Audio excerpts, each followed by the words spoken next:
10 दिन बाद रूस यूक्रेन की विध्वंसक जंग की भी खबरें सामने आ रही है। जून में रूस पर यूक्रेन का बारूदी प्रहार और यूक्रेन के राष्ट्रपति ज़ेलेंस्की का बहुत बड़ा दावा है। जून में लॉन्ग रेंज ऑपरेशन को मंजूरी यूक्रेन के पक्ष में, युद्ध ये ज़ेलेंस्की ने दावा किया है।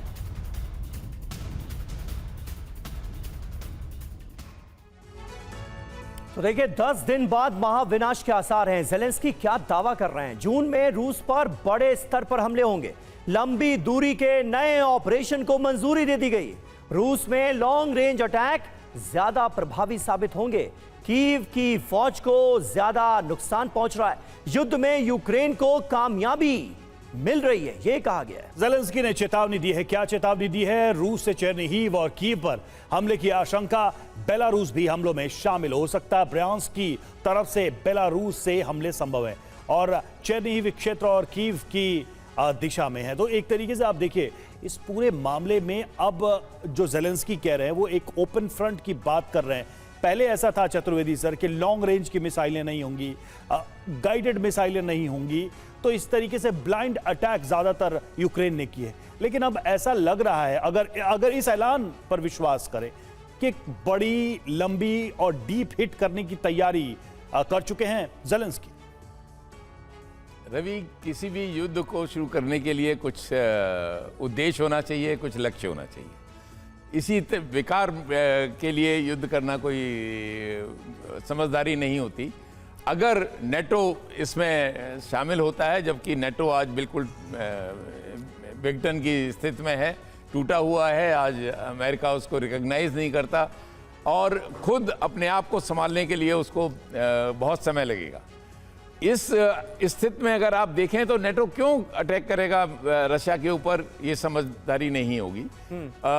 यूक्रेन जरूर, क्योंकि यूक्रेन काफी उसको डैमेज हुआ है, काफी उसके इंफ्रास्ट्रक्चर बर्बादी हुई है। लेकिन ज़ेलेंस्की दावा कर रहे हैं कि लॉन्ग रेंज की मिसाइलें हमारे पास, हम नए और फ्रेश अटैक जून में लॉन्च करेंगे, हमारी रणनीति तैयार है, बेलारूस से लेकर डीप रूस तक हिट करेंगे। अगर ये कॉन्फिडेंस है, इसका मतलब ये है कि एक अलग लेवल की वो तैयारी करके फिर से ये लॉन्च शुरू कर रहे हैं, अटैक लॉन्च कर रहे हैं। बिल्कुल रवि, आपका पॉइंट बहुत इंपॉर्टेंट है कि लॉन्ग रेंज मिसाइल, जो कि अभी आपने देखा कि जो अमेरिका और ईरान का और इजराइल और ईरान का जो युद्ध हुआ मिडिल ईस्ट में, उसमें फायर पावर और long range missiles, air defence system, ये इन्होंने मेन रोल अदा किया था।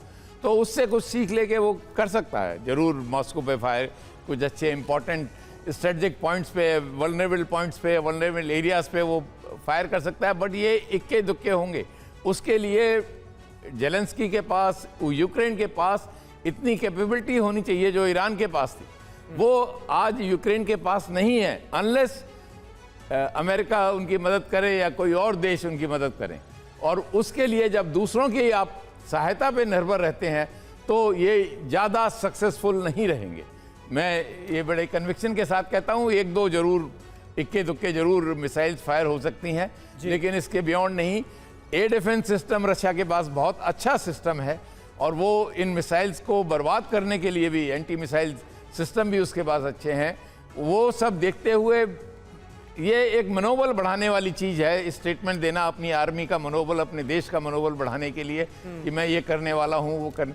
लेकिन इसके बियॉन्ड ये रिटोरिक्स हैं, इसके बियॉन्ड कुछ नहीं होगा मेरे ख्याल से।